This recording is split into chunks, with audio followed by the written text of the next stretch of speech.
আজকে আপনাদের দেখাবো আমার সেই ছোট্ট বাগানের টমেটোগুলো গাছ ভর্তি হয়ে গেছে।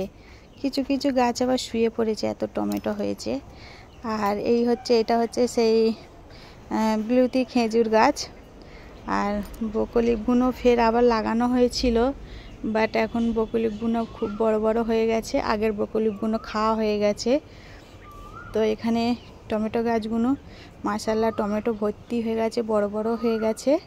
আর কিছু কিছু গাছে টমেটো পেকেও গিয়েছে। তো আজকের অন্য কোনো ভিডিও আমি করিনি, আজকের শুধুই বাগানটা একটু ক্যামেরা করে ভিডিও করে আপনাদের সঙ্গে শেয়ার করছি। তো দেখতে থাকুন। এখানে আবার টমেটো গাছে ফুল ভর্তি গেছে, আর এই গাছগুলো একটু পরে পরে লাগানো ছিল বলে এই ব্রোকলিগুলো সবে হয়েছে ছোট ছোট।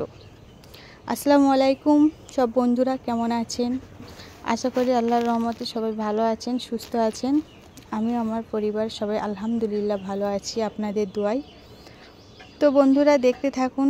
আর এই বেগুন গাছগুলো এক বলে লাগানো হয়েছে, আর অন্য হয়েছে বেগুন হয়েছে অন্য, মাকড়া বেগুন বলে লাগানো হয়েছিল, বাট বেগুনগুলো হয়ে গেছে সব লম্বা লম্বা বেগুন। এই বেগুন আমার ভালো লাগে না, পছন্দও নয়।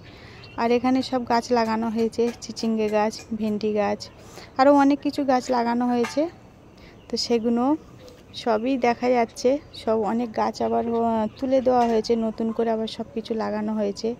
এখানে আবার এই যে চিচিঙ্গে গাছগুলো, কুমড়ো গাছগুলো উঠবে বলে লাঠির মধ্যে ছোটা পাকিয়ে রাখা হয়েছে, যাতে সাহায্যে পুরো চালে উঠে যায়। আর মাশাআল্লাহ লাল কুমড়ো গাছটাও খুব সুন্দর হয়ে গেছে, বেশি দিন হয়নি লাগিয়েছে, কিন্তু গাছটা খুব সুন্দর হয়েছে। তো আপনারা দেখতে থাকুন। আর আমার বাগানটা দেখে আপনাদের কেমন মনে হলো, কেমন লাগলো আমাকে একটু কমেন্টে জানাবেন।